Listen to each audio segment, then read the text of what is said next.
ஸ்ரீமதே ராமானுஜாய நமஹ. ரெண்டாவது அத்தியாயத்தினுடைய 4ஆம் பாதம் பிராணபாதம். பிராணஹா என்றால் இந்திரியங்கள் என்று அர்த்தம்.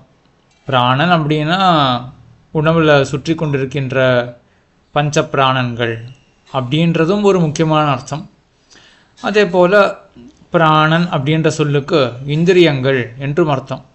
ஏன் பிராணன் அப்படின்ற சொல்லால் இந்திரியங்கள் சொல்லப்படுறது என்றால், பிராண அதீனமாக தான், பிராணனை அண்டை கொண்டு தான் இந்திரியங்கள் வியாபாரம் செய்கின்றன.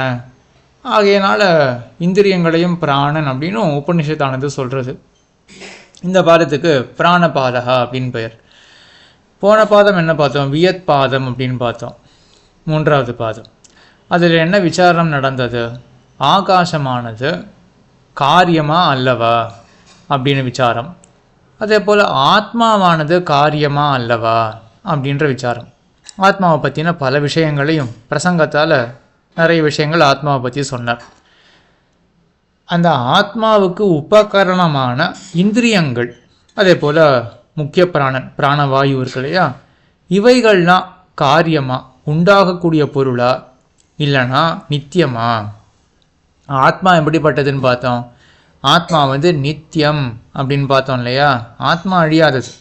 ஆனால் அதே ஆத்மா, நித்தியமான ஆத்மாவே காரியம் அப்படின்னு சொல்லலாம். ஏன் ஆத்மா காரியம் அப்படின்னு சொல்லலாம்னா, பிரளய காலத்தில் ஆத்மா ஞானமற்று இருக்கும்.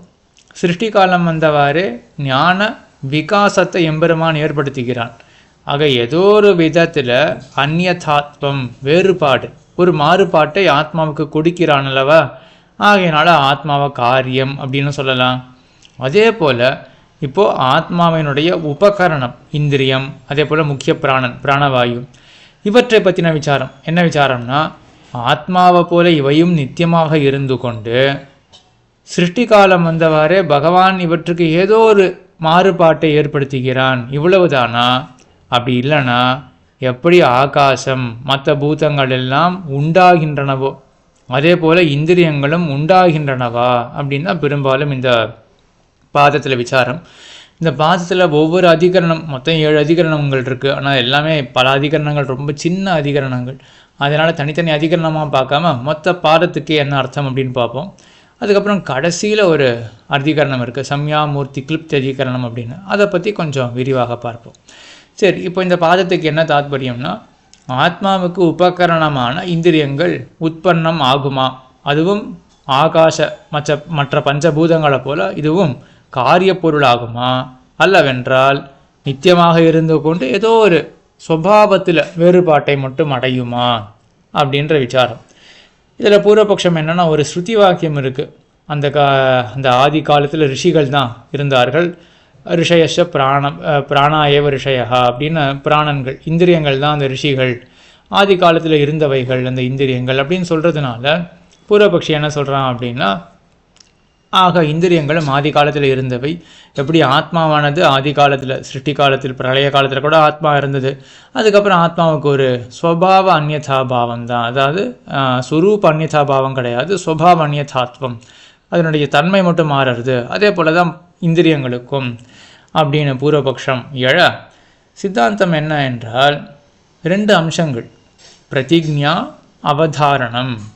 இந்த 2 அம்சங்களை கொண்டு தான் சித்தாந்தம். என்ன சித்தாந்தம் அப்படின்னா, அந்த காலத்தில் இந்திரியங்கள் கிடையாது அப்படின்னு. ஏன்? பிரதிஜ்ஞா, அவதாரணம். பிரதிஜ்ஞா அப்படின்னா ஒரு ஸ்டேட்மெண்ட். என்ன ஸ்டேட்மெண்ட்? உத்தாலகர் பிதா இருக்கார் இல்லையா, தன்னுடைய பிள்ளை ஸ்வேதகேதுவை குறித்து ஒரு பிரதிஜ்ஞா பண்ணியிருக்கார், ஒரு ஸ்டேட்மெண்ட் சொல்லியிருக்கார். என்ன சொன்னார் அப்படின்னா, உத்ததம் ஆதேசம் அப்ராக்ஷியா ஏனா ஸ்ருதம் பவதி ஏன அவிஜாத்தம் விஜாத்தம். எந்த ஒரு பொருளை அறிந்து கொண்டாயே என்றால் எல்லாம் அறிந்ததாக ஆகுமோ அப்படின்னு ஒரு ஸ்டேட்மெண்ட் சொல்லியிருக்கார். ஒரு பொருளை தெரிஞ்சுட்டா எல்லாமே தெரிஞ்சதாக ஆகுமா? அப்போது எப்போ இந்த ஸ்டேட்மெண்ட் சரியாக இருக்கும்? ஒரு பொருள் இருக்குது, அந்த ஒரு பொருள் தான் எல்லாவற்றுக்கும் காரணம் அப்படின்னு இருந்தால் தான் காரண பொருளை தெரிஞ்சுட்டேன், ஆகையினால எல்லா காரியங்களும் தெரிஞ்சிடுமே அப்படின்னா இந்த ஸ்டேட்மெண்ட் சரியாக இருக்கும். அப்போது ஒரே ஒரு பொருள் எல்லாவற்றுக்கும் காரணமாக இருக்கக்கூடிய ஒரு பொருளாக இருக்கணும். இப்போ ஒரு கால் பிராணன், அதாவது இந்த இந்திரியங்கள்லாம் எப்போவுமே நித்தியம் அப்படின்னு வச்சுப்போமே. அதுக்கும் பிரம்மத்துக்கும் எந்த சம்மந்தமும் கிடையாது அப்படின்னு வச்சுப்போமே. அப்போ பிரம்மத்தினுடைய காரியமாக இதெல்லாம் ஆகலை, இந்த பிராணன்லாம் ஆகலை. இப்போ பிரம்மத்துக்கும் இதுக்கும் சம்மந்தமே இல்லை அப்படின்னா அப்போ பிரம்மத்தை தெரிஞ்சிட்டோமே என்றால் பிரம்மத்தினுடைய காரிய பொருள்கள் பூதம் என்ன மற்றும் உண்டான ஜீவராசிகள் என்ன எல்லாவற்றையும் அறிந்து கொண்டதாக ஆக முடியும். ஏன்? எல்லாமே பிரம்மத்தினுடைய காரியமாக இருக்குது அப்படின்னா காரணத்தை அறிந்து கொண்டோம் என்றால் காரியத்தை அறிந்து கொண்டோம். அந்த ரீதியில் மற்ற எல்லாத்தையும் தெரிஞ்சிடதான் ஆகும். ஆனால் இந்திரியங்கள் பிரம்மத்துக்கு காரியம் அல்ல அப்படின்னு ஆயிடுச்சுன்னா இப்போ பிரம்மத்துக்கும் அதுக்கும் சம்மந்தமே இல்லையா? அப்போ பிரம்மத்தை தெரிஞ்சின்றதுனால இந்திரியங்கள் தெரிஞ்சின்றவை அப்படின்னு சொல்ல முடியாது இல்லையா? அப்போ அந்த ஸ்டேட்மெண்ட் பாதிக்கப்படும். என்ன ஸ்டேட்மெண்ட்டு? ஒரு பொருளை அறிந்து கொண்டோமே என்றால் எல்லாம் அறிந்ததாகும் அப்படின்ற அந்த பிரதிஜ்ஞா பாதிக்கப்படும். அந்த பிரதிஜ்ஞா பாதிக்கப்படாமல் இருக்கிறதுக்கு நம்ம என்ன ஒப்புக்கொள்ள வேண்டியிருக்கு? அந்த பிரம்மத்துக்கே தான் இந்த இந்திரியங்களும் காரியபூதங்கள், அதனால தான் உருவாக்கப்படுகின்றன அப்படின்றத ஒத்துக்க வேண்டியிருக்கு. இது ஒரு யுக்தி, ஒரு ரீசனிங். ஆக இந்திரியங்களும் உற்பன்னம் ஆகின்றனவை, காரிய பொருள்களே தான், பிரம்மத்தால் படைக்கப்படுகின்றவை தான் அப்படின்றதுக்கு இது பிரதிஜ்ஞான்றது ஒரு ரீசன். மற்றொன்று அவதாரணம். அவதாரணம்னா ஏவகாரம். அப்படின்னு சொல்கிறதுக்கு இல்லையா தமிழில்? என்ன ஏவகாரம்னா சதேவ சோமிய இதமக்ர ஆசீத் ஏகம் ஏவ, ஒன்றே தான் இருந்தது. சதேவ சத்து மட்டுமே தான் இருந்தது. அது அவிபக்தமாக ஒரு ரூபமாகவே தான் இருந்தது. இந்த தான் ஏவ அப்படின்னு அவதாரணம் அது என்ன காட்டுறது? அப்போ மற்றொரு பொருள், அந்த சத்தை பிரித்து மற்றொரு பொருள் தனியாக இருக்கவில்லை பிரளய காலத்தில் அப்படின்னு காட்டுறது இல்லையா?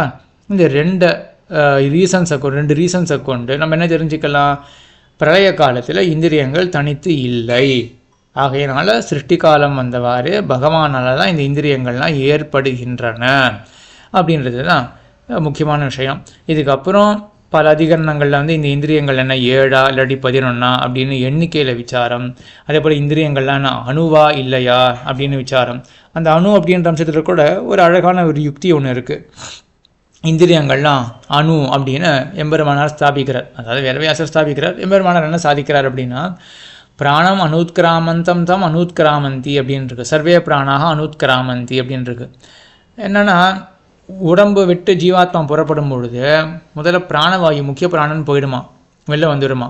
அதுக்கப்புறம் அதை தொடர்ந்து மற்ற இந்திரியங்கள் எல்லாம் வெளியேறுகின்றன அப்படின்னு உபநிஷத் சொல்கிறது. ஆகையினால எம்பெருமானார் என்ன சாதிக்கிறாருன்னா இப்போ முதல்ல என்ன தெரியறது அப்படின்னா இந்த இந்திரியங்களுக்கு மூவ்மெண்ட் இருக்குது. உத்கிராமணம் அப்படின்னா வெளியேறுதல் இருக்கு இல்லையா? வெளியேறுதல் இருக்கிறதுனாலேயே அப்போது இந்த இந்திரியங்கள்லாம் விபு எல்லா இடத்துலையும் பறந்து இருக்கக்கூடிய இந்திரியங்கள் அப்படின்னு கொள்ள முடியாது. அப்போ இதுக்கெல்லாம் அளவிட்ட ஒரு பரிமாணம் இருக்குது, ஒரு அளவுப்பட்ட தன்மை இருக்குது. அப்போ தானே மூவே பண்ண முடியும். பகவானால் மூவ் பண்ண முடியுமா? ஏன்னா அவன் தான் எல்லா இடத்துலையும் இருக்கானே, அவனால் மூவே பண்ண முடியாது. இந்த இந்திரியங்கள் மூவ் பண்ணுறது அப்படின்னால என்ன தெரியுது அப்படின்னா இதுக்கு வந்து அளவிட்ட ஒரு பரிமாணம், அளவுபடுத்தப்பட்ட ஒரு பரிமாணம், ஒரு அளவு இருக்குது இந்த இந்திரியங்களுக்கு அப்படின்னு தெரியறது. அதுக்கப்புறம் எம்பெருமானார் சாதிக்கிறார், சரி இப்போ அளவு இருக்குது அப்படின்னு வச்சுப்போமே, ஆனால் இறந்த பிறகு இந்திரியங்கள் போகிறது கண்ணுக்கு தெரியலையே. அப்போ என்ன கொள்ளணும்? இந்த இந்திரியங்கள்லாம் அணு, கண்ணுக்கு தெரியாத அளவுக்கு சின்னதாக இருக்குது. ஆக 2 ரீசன் எம்பெருமானார் சாதிக்கிறார். உபனிஷத்து என்ன சொல்கிறது அப்படின்னா இந்த இந்திரியங்கள்லாம் உடம்பை விட்டு செல்கின்றன, மேலே உதிக்கின்றன, எழுகின்றன அப்படின்னு. அப்போ இந்திரியங்களுக்கெல்லாம் மூவ்மெண்ட் இருக்குது, அதுக்கெல்லாம் அசைவு இருக்குது. அப்போது இது விபு கிடையாது அப்படின்னும். சரி அப்போ என்ன அளவு? எல்லா இடத்துலையும் இல்லை இந்திரியங்கள், எல்லா இடத்துலையும் பறந்து விரிந்து விபுவாக இல்லை. ஏதோ ஒரு அளவுப்பட்ட பரிமாணம். என்ன பரிமாணம் அப்படின்னா கண்ணுக்கு தெரியாத பரிமாணம். ஏன்னா கண்ணுக்கு தெரிஞ்சது இருந்தால் நம்ம பார்த்துருப்போம், இந்திரியங்கள் போகிறத பார்க்க முடியல அப்படின்றதுனால கண்ணுக்கு தெரியாத அணுவாக தான் இந்த இந்திரியங்கள்லாம் இருக்குது அப்படின்னு கண்ணுக்கு தெரியாத அப்படின்னு தாத்பரியம். இங்கே கூட சின்ன விசாரம் பண்ணுறார் சுதப்பிரகாசிகையில். அணு அப்படின்னா ஜீவாத்மாவையும் அணுன்னு சொல்கிறோமே, அது போல தான் இந்திரியங்கள்லாம் அப்படின்னு அப்படின்னா அப்படி கிடையாதுங்க. இங்கே அணுன்னு சொல்கிறது என்ன அப்படின்னா கண்ணுக்கு தெரியாத அளவு அப்படின்னு தான் தாத்பரியம். இதிலும் சுதப்பிரகாசிகையில் மற்றொரு அழகான விசாரமும் பண்ணுகிறார். நம்மளுடைய உடம்புல துவக்கு அப்படின்னா அதுவும் ஒரு இந்திரியம். கண்ணுன்றது இந்திரியம் எல்லாருக்குமே தெரியும். அதே போல் மூக்குன்றது வந்து கண்ணால் காணப்படக்கூடிய இந்த மூக்கு அப்படின்றது இல்லையா, அது இந்திரியம் கிடையாது. அதனுடைய நுனியில் நுகரக்கூடிய ஒரு இந்திரியம் இருக்குது, அதுக்கு தான் கிராணகா அப்படின்னு பேர். அதே போல் கண் அப்படின்றது இந்த கோலக்கம், இந்த உருண்டையாக இருக்கு இல்லையா, அது கண் அப்படின்னு சொல்ல மாட்டா. அந்த கருவிடி நடுவில் இருக்கக்கூடிய ஒன்று அதுதான் சக்ஷுகு, அதான் இந்திரியம். ஆக அதுதான் ஞானேந்திரியம் அப்படின்னு சொல்லுவாள். அது இருக்கட்டும். அதே போல் இப்போ இந்த சிலிர்ப்பாக ஒன்று இருந்தது என்றால் நமக்கு சில் அப்படின்னு ஒரு உணர்வு தோன்றது இல்லையா? அது ஏன் தோன்றது? ஏன்னா உடம்பு பூரா நமக்கு வந்து துவக்கு அப்படின்னு ஒரு இந்திரியம் பரவி இருக்குது. நம்ம ஸ்கின் அப்படின்னு சொல்கிறோம் இல்லையா? ஸ்கின்னுக்கு கீழே துவக்கு, ஸ்கின்னுன்றது சர்மம், அந்த சர்மத்துக்கு கீழே துவக்கு அப்படின்ற இந்திரியம் முழு உடம்புல பரவி இருக்குது. அங்கே தான் சுதப்பிரகாஷிகாச்சாரியர் கேட்குறார், இப்போ முழு உடம்புல பரவி இருக்குது அப்படின்னா கண்ணு தெரியாத அந்த ஒரு சின்ன ஒரு அணு அப்படின்னு சொல்ல முடியாது. முழு உடம்புல பரவி இருக்கிறதான துவக்கு அப்படின்னா அது கரெக்டு தான். ஆனாலும் அதனுடைய எப்படி சொல்கிறது, அதனுடைய அகலம் வந்து அந்த தொக்கு அப்படின்றதுனுடைய அகலம் வந்து என்ன இருக்குது? இப்போ ஒரு மனிதனுடைய உடம்பு வந்து 6 அடி இருக்குது அப்படின்னு வச்சுப்போமே. அப்போது 6 அடி இருக்குது, இதுக்கு நீளமாக இருக்குது. அந்த தொக்கு அப்படின்ற இந்திரியம் வந்து 6 அடி நீளத்தில் இருக்குது. ஆனால் அதனுடைய திக்னஸ் இருக்கு இல்லையா, அகலம், அது வந்து கண்ணுக்கு தெரியாத அகலமாக தான் இருக்குது. அதனால தான் தொக்கு அப்படின்றது கண்ணுக்கு தெரியல அப்படின்னு ஒரு விஷயத்தை இங்கே சுதப்பிரகாஷிகளை சாதிக்கிறார். இது வரைக்கும் என்ன பார்த்துருக்கோம்? இந்த பிராணபாதத்தில் முக்கியமான அம்சம் என்ன அப்படின்னா, இந்த மாதிரி பிராணன் அப்படின்னா இந்திரியங்கள்லாம் உண்டாகின்றனவா அப்படின்னு கேள்வி வர, ஆமாம் உண்டாகின்றன. அதுக்கு தான் என்ன 2 யுக்திகள் சொன்னார், பிரதிஜ்ஞா அவதாரணம் அப்படின்னு 2 யுக்திகளை சொன்னார். அதுக்கு மேலே தான் சின்ன சின்ன விசாரங்கள்லாம் போயிட்டு அதுக்கப்புறம் கடைசியில் இந்த பாதத்தினுடைய இறுதியான அதிகரணம் 7வது அதிகரணம் சம்யாமூர்த்தி கிளிப்த் அதிகரணம் அப்படின்ற அதிகரணம். இதில் என்ன விசாரம் அப்படின்னா, இது வரைக்கும் இந்த பஞ்சபூதங்கள் உருவாகின்றனதை பற்றி, அதே போல் ஆத்மாவுக்கு விகாரம் ஏற்படுறதை பற்றி, அப்புறம் இந்திரியங்கள்லாம் உருவாகின்றனதை பற்றிலாம் பேசினார் இல்லையா? இது எல்லாமே சமஷ்டி சிருஷ்டி. இதுக்கப்புறம் வெஷ்டி சிருஷ்டியை பற்றி விசாரம் பண்ணுறது தான் இந்த அதிகரணம். சரி, சமஷ்டி சிருஷ்டினா என்ன, வெஷ்டி சிருஷ்டினா என்ன? சமஷ்டி சிருஷ்டினா எங்கே வந்து நாம ரூப விபாகம் இல்லையோ அதான் சமஷ்டி சிருஷ்டி. அதாவது ஆதி காலத்தில் என்ன மூல பிரகிருதி இருக்கா, அது அவிபக்த தமசுன்னு சொல்லுவார்கள். பகவானுடைய திருமேனிலேருந்து பிரிக்கவே முடியாது, அது அவிபக்த தமஸ். அதுக்கப்புறம் பகவான் வந்து விகாரம் அடைவிப்பிக்கிறான். அப்பொழுது ஆகும், அது விபக்த தமசாக ஆகும். கொஞ்சம் பகவானிடத்துலேருந்து பிரித்து காட்ட முடியுன்றது போல் இருக்கும். ஆனால் கூட நம்மளாலலாம் பிரித்து காட்ட முடியாது. ஏதோ ஒரு அவஸ்தா பேதம் அப்படின்னு நம்ம ஆச்சாரியெல்லாம் சாதிப்பார்கள். அதற்கு பிறகு அதுவே என்ன ஆறுது, மகான், அதே போல் அகங்காரம் அப்படின்னு ஆறுது. மகானும் 3 விதமான அகங்காரம், சாத்விக ராஜச தாமச மகான். அதே போல் அதுலேருந்து வந்த அகங்காரமும் 3 விதமான அகங்காரம், சாத்விக ராஜச தாமச அகங்காரம் அப்படின்னு. அதில் சாத்விக அகங்காரத்துலேருந்து என்ன ஆறுது, சாத்விக அகங்காரத்துலேருந்து தான் என்ன உண்டாடுதுன்னா இந்திரியங்கள், 11 இந்திரியங்கள் உண்டாடுது. தாமச அகங்காரம், அதுக்கு தான் பூதாதி அப்படின்னு பெயர். அதிலிருந்து பஞ்ச தன்மாத்திரைகள் உண்டாருது. அந்த பஞ்ச தன்மாத்திரைகளிலிருந்து பஞ்சபூதங்கள் உண்டாருது. அதுக்கப்புறம் அப்போ இந்திரியங்களுடைய உருவாக்கம், அதே போல் பஞ்சபூதங்களுடைய உற்பத்தி, அதனுடைய காரியத்துவம், இதெல்லாம் பார்த்துட்டோம் இல்லையா? இது வரையிலும் எல்லாமே சமஷ்டி சிருஷ்டி. ஏன்னா தனித்து இது குடம், இது மேஜை, இது கட்டில் அப்படின்னு தனித்தனியாக நாம ரூபத்தை பிரித்து சொல்கிற மாதிரி ஒரு சிருஷ்டி இது வரைக்கும் ஏற்படலை. அப்படிப்பட்ட சிருஷ்டி தான் சமஷ்டி சிருஷ்டி. இதுக்கப்புறம் வெஷ்டி சிருஷ்டி. வெஷ்டி சிருஷ்டி என்ன அப்படின்னா, தனித்தனியாக ஒரு உருவம் கிடைக்கும், அதுக்கு ஒரு நாமமும் கிடைக்கும். அப்படிப்பட்ட சிருஷ்டி தான் வெஷ்டி சிருஷ்டி. சரி, இது வரைக்கும் சமஷ்டி சிருஷ்டியை பகவான் பண்ணுறதா பார்த்துட்டோம். இதுக்கப்புறம் இந்த வெஷ்டி சிருஷ்டி பண்ணுறது யார் அப்படின்னு கேள்வி வர, இது ஒரு பட்சம் எழுது. பிரம்மா இரண்ய கர்ப்பன் இருக்கான் இல்லையா, சதுர்முகன், அவன் தான் இந்த வெஷ்டி சிருஷ்டியை பண்ணுறான் அப்படின்னு பட்சம். அதான் பூர்வபக்ஷம். இங்கே அதில் சித்தாந்தம் என்னன்னா, நிராகரணம் பண்ணுறார். அப்படி கிடையாது, அந்த வெஷ்டி சிருஷ்டியை பண்ணுறது கூட பகவான் தான். இந்த வெஷ்டி சிருஷ்டி என்ன பார்த்தோம், நாமரூப வியாக்கரணம் அப்படின்னா ஒரு பொருளுக்கு ஒரு உருவத்தை கொடுத்து, அந்த உருவத்தை எப்படி கொடுக்க முடியும், உள்ள ஒரு ஜீவாத்மாவை புகுத்தி அதுக்கு ஒரு உருவத்தை ஏற்படுத்தி அதுக்கப்புறம் அந்த உருவத்தினால அதுக்கு ஒரு நாமம் வருது. இப்படின்றது தான் வந்து நாமரூப வியாக்கரணம். இது பண்ணுறதே சதுர்முகன் பிரம்மா தான் அப்படின்னு சொல்ல கிடையாது, சதுர்முகன் கிடையாது, இதுவும் பகவான் ஈஸ்வரன் தான் பண்ணுறான், சர்வேஸ்வரன் தான் பண்ணுறான் அப்படின்னு சித்தாந்தம். ஏன் சித்தாந்தம் அப்படி சொல்கிறார் என்றால், திரிவித்குருவத்தை உபதேசாத் அப்படின்னு சொல்கிறார். அதாவது எந்த பரமாத்மாவானவன் திரிவித்கரணம் பண்ணுறானோ அவனே தான் இந்த வெஷ்டி சிருஷ்டியும் பண்ணுறான். திருவிற்கரணம் பண்ணுறது யாருன்னா பரமாத்மா தான் எல்லாருக்குமே தெரியும். ஆகையினால திருவிற்கரணம் பண்ணுறவன் எவனோ அவனையே தான் வெஷ்டி சிருஷ்டி பண்ணுறான் அப்படின்னு இருக்கிறதுனால வெஷ்டி சிருஷ்டி பண்ணுறதும் பரமாத்மா தான். திருவிற்கரணம் அப்படின்னா என்ன, நம்ம பொதுவாக உபன்யாசங்களில் பஞ்சீகரணம் அப்படின்னு கேள்விப்பட்டிருப்போம். அதனுடைய ஒரு சுருக்கம் தான் இந்த திருவிற்கரணம். திருவிற்கரணம் சொன்னது பஞ்சீகரணத்துக்கும் உபலட்சணம். திருவிருத் அப்படின்றது வந்து அதாவது மூன்றாக ஆக்குவது. எந்த 3 அப்படின்னா தேஜோ பன்னானி, அதாவது தேஜஸ் நெருப்பு இருக்கு இல்லையா, அதுக்கப்புறம் அப்பு ஜலம், அதுக்கப்புறம் அன்னம்னா பிருத்திவி. இந்த பிருத்திவி, அப்பு, தேஜஸ், இந்த 3 தத்துவங்களை ஒன்றுக்கு சேர்க்கலாம் எம்பெருமான். அதுதான் திருவிற்கரணம் அப்படின்னு பேர். இந்த 3 சொன்னது பஞ்சபூதங்களுக்கும் உபலட்சணம். திரிவிருத்கரணம் அப்படின்னு சொன்னாலே அது பஞ்சீகரணத்தை தான் காட்டுறது. பஞ்சீகரணம்னா மீதி 2 பூதங்களையும் சேர்த்துக்கணும். என்ன, வாயு ஆகாசம், அது ரெண்டுத்தையும் சேர்த்தோம்னா என்ன ஆகும்னா ஒவ்வொரு பூதத்தையும் மற்றொரு பூதத்தோட கலக்கிறான் இல்லையா, அதான் பஞ்சீகரணம். இதை காட்டிலும் சப்தீகரணம் அப்படின்னு சொல்லுவார்கள். விஷ்ணு புராணத்தில் சப்தீகரணம் அப்படின்னு இருக்குது. மகான் அகங்காரம் அத்தையும் சேர்த்துக்கணும். ஆக நம்மளுடைய உடம்புல 5 சப்த தத்துவங்களும் இருக்குது. ஒவ்வொரு நம்மளுடைய உடம்பு இருக்கட்டும், ஒவ்வொரு இப்போ ஆகாசம் அப்படின்னு எடுத்துட்டாலே அந்த ஆகாசத்திலேயே மற்ற 4 பூதங்கள் அதே போல் மகானும் அகங்காரம் எல்லாமே அடங்கி தான் இருக்குது. சப்தீகரணம் அப்படின்றது தான் விஷ்ணு புராணத்தில் சொல்லப்பட்ட தத்துவம். சரி, இப்போது இந்த சப்தீகரணம் ஆனால் திருவிருத்கரணம் அப்படின்றத உபநிஷத்தில் இருக்குது. அந்த திருவிருத்கரணத்தை பண்ணுறவன் எவனோ அவனே தான் வெஷ்டி சிருஷ்டியை பண்ணுகிறான், நாமரூப வியாக்கரணம் பண்ணுகிறான். ரூபத்தை கொடுத்து அதுக்கப்புறம் அதுக்கு நாமத்தையும் அவன் ரூபம் இருக்கிறபடினால தான் அதுக்கு நாமமே வந்து சேரடுது. இந்த செயலுக்கு தான் நாமரூப வியாக்கரணம் என்று பெயர். ஆக திருவிருத்கரணம் பண்ணுறவன் பரமாத்மான்றது யாருக்குமே சந்தேகமே கிடையாது. இந்த திருவிருத்கரணம் பண்ணுறவன் தான் வந்து இந்த வெஷ்டி சிருஷ்டியை பண்ணுறான் அப்படின்றது தான் இந்த அதிகரணத்தில் ஸ்தாபிக்கிறார். அதில் என்ன ஒரு ரீசன், ஒரு யுக்தி சொல்கிறார் அப்படின்னா, இந்த பூர்வபக்ஷி என்ன சொன்னான், அவன் சொன்னது வந்து சதுர்முகன் பிரம்மா தான் வந்து இந்த நாமரூப வியாக்கரணம்லாம் பண்ணுறான் அப்படின்னு சொன்னான் இல்லையா. அதில் தான் சித்தாந்தத்தில் சொல்லப்படுறது சதுர்முகன்றவன் எப்போ படைக்கப்படுறான், பகவான் இருக்கான், பகவான் சமஷ்டி சிருஷ்டி பண்ணுறான் அப்படின்றத எல்லாருமே ஒப்புக்கொள்ளலாம். சமஷ்டி சிருஷ்டியை பண்ணுற பகவான் அதுக்கப்புறம் என்ன பண்ணுவான் அப்படின்னா இந்த சப்தீகரணத்தை பண்ணிட்டு அந்த சப்தீகரணம் பண்ணப்பட்ட அந்த தத்துவங்களை கொண்டு ஒரு அண்டத்தை படைப்பான். அந்த அண்டத்தில் ஒரு பிரம்மாண்ட உருவத்தை உருவாக்குவான், அதில் ஒரு ஆத்மாவை புகுத்துவான். இதெல்லாம் இதுவரையில் எம்பெருமான் பண்ணணும்.